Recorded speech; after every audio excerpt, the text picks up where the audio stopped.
Bonjour Monsieur Jean-Paul Guibert. Bonjour. Alors, Esther Duflo vient de gagner le prix Nobel d'économie. Quels enseignements peut-on en tirer pour la France? Le premier, c'est que c'est une bonne chose. C'est une très bonne nouvelle que Esther Duflo, avec M. Kremer et Banerjee, gagne ce résultat, gagne ce prix fantastique, sur un sujet qui est lutter contre la pauvreté extrême par la méthode expérimentale.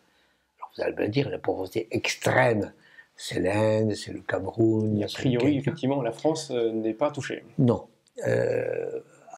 Car la pauvreté extrême, c'est $1 par personne et par jour, alors qu'en France, on appelle pauvreté, mais dans un système différent, évidemment, c'est de l'ordre de 30 € par personne et par jour. Donc on est Alors, quels ont été les résultats de ces expérimentations sur ces pays de pauvreté extrême? Effectivement, ce qui est intéressant dans la méthode Duflo, c'est qu'elle ne dit pas, tiens, je vais lutter contre la pauvreté. Je vais essayer de voir ce qui se passe en testant ici une solution fondamentalement nouveau parce que c'est fondamentalement très difficile à faire. On ne peut pas dire, tiens, dans tel département, je vais augmenter le salaire de 100%, dans tel autre, je vais augmenter le salaire de 5%. Je ne peux pas faire des choses pareilles. Donc ce qu'elle fait, elle, et c'est coloréat, c'est de dire, dans tel endroit, je vais essayer pour les moustiquaires de les donner, et dans tel endroit, je vais le faire payer un peu. Et je vois ce qui se passe après. Et on se rend compte que quand on donne les moustiquaires, en fait, ils ne sont pas utilisés comme moustiquaires, ils sont utilisés comme des couvertures, et quand on les fait payer, à ce moment-là, ils sont considérés comme des moustiquaires et utilisés de cette manière. Donc l'appropriation n'est pas la même parce que l'on a payé, on n'a pas le même rapport à la chose. Oui, même si c'est difficile pour des gens extrêmement pauvres de payer, mais c'est valorisé différemment. De la même manière, c'est tout le problème des incitations. De la même manière, quand vous dites, tiens, je vais avoir des politiques de vaccins, on pourrait dire, je vais vous donner de l'argent si vous faites vacciner vos enfants, ou je vais vous donner quelque chose. Quand vous donnez de l'argent, en fait, les gens ne viennent pas davantage. Et ça n'est pas quelque chose qui va les inciter davantage. Quand vous leur donnez dans l'espèce 1 kilo de lentilles, ils viendront. Vous voyez bien que nous sommes là dans une logique préventive et pas curative, qui est plus compliquée à vendre, si j'ose dire.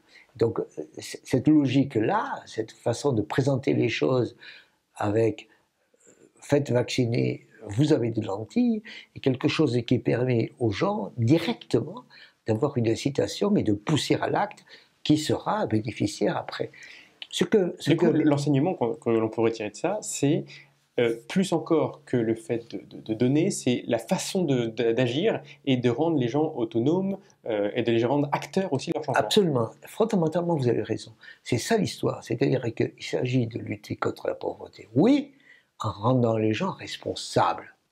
C'est-à-dire que on ne dit pas je vais vous aider, je vais vous subventionner, je vais vous donner des responsabilités et vous expliquer ce qui se passe et vous donner les moyens d'aller mieux et de vous sortir d'affaires.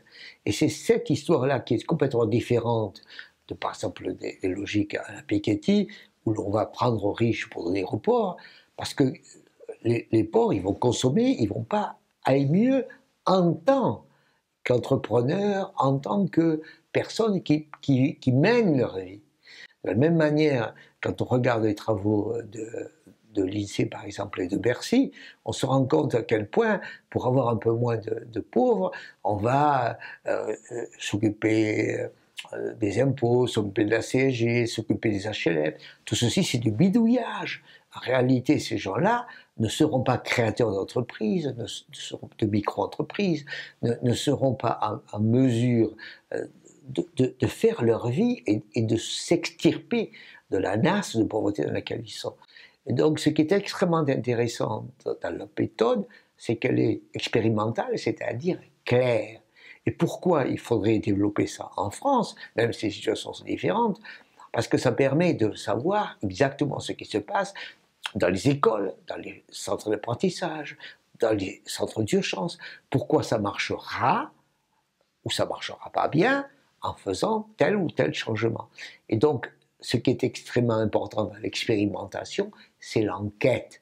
Et bien entendu, on peut ne pas aimer l'enquête, et ça c'est le problème français, parce que l'enquête, ça veut dire quelque chose qui s'appelle la vérité.